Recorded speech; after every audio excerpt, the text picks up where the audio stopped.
Une semaine après le WRC, la 28e édition du Rallye Monte-Carlo historique s'élance avec un format repensé.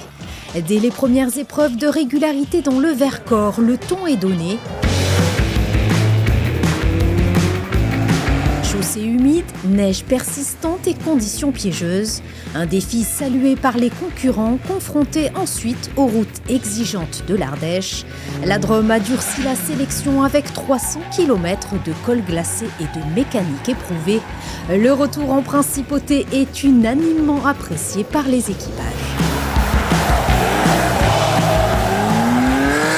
Un Monte-Carlo enneigé, plein de neige, des conditions difficiles. Mais une très bonne ambiance, c'était vraiment super, vraiment très très bien organisé aussi, merci l'ACM. On est content d'être là. En deuxième position, c'est incroyable pour une petite voiture comme ça. Donc entouré de Porsche, donc on va voir ce soir dans le Turini. Parce que là, la puissance pourrait parler, mais on m'a dit qu'il y avait de la neige. Donc s'il y a de la neige, c'est les petites voitures, s'il n'y a pas de neige, c'est les grosses voitures.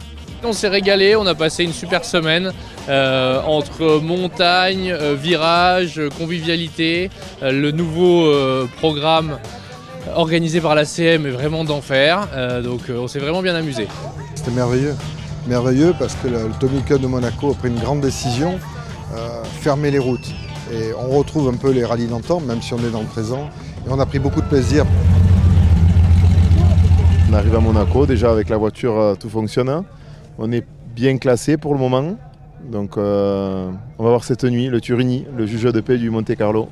Il y a un peu de neige en haut, je ne sais pas, on n'a pas encore les dernières informations, les voitures ouvreuses vont passer dans un peu de temps pour le choix des pneus et voir la suite. La mythique boucle du Turini s'impose comme le juge de paix du Rallye Monte-Carlo historique.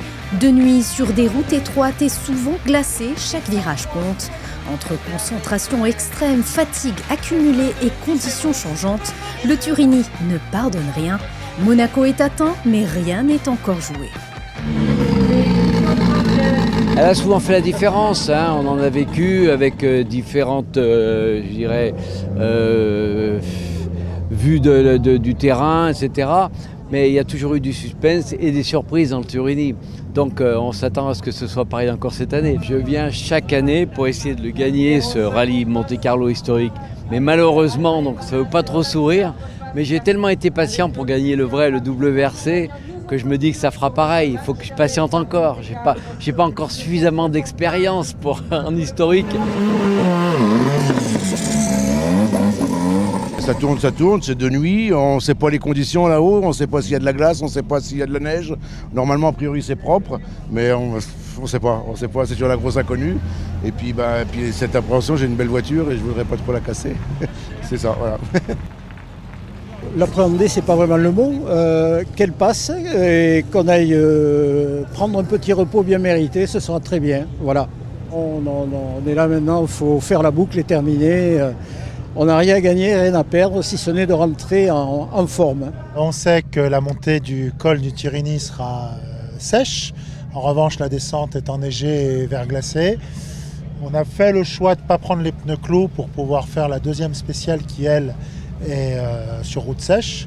Donc on va essayer de faire au mieux et de ne pas faire d'erreur dans cette descente qui risque pour certains pilotes d'être fatidique parce que les voitures vont forcément glisser et avec la température qui est actuellement au col, cette neige va durcir et va devenir glace. Au terme d'une dernière nuit fidèle à la légende du col du Turini, l'équipage Climent Jiménez-Valls sur BMW 323i est proclamé vainqueur de ce 28e Rallye Monte-Carlo historique. À la deuxième marche du podium, De Luca Scholl sur leur 104 ZS. Et la troisième place bien méritée revient au monégasque Olivier Campana, copiloté par son épouse Lydia, à l'issue d'un rallye éprouvant et sans concession.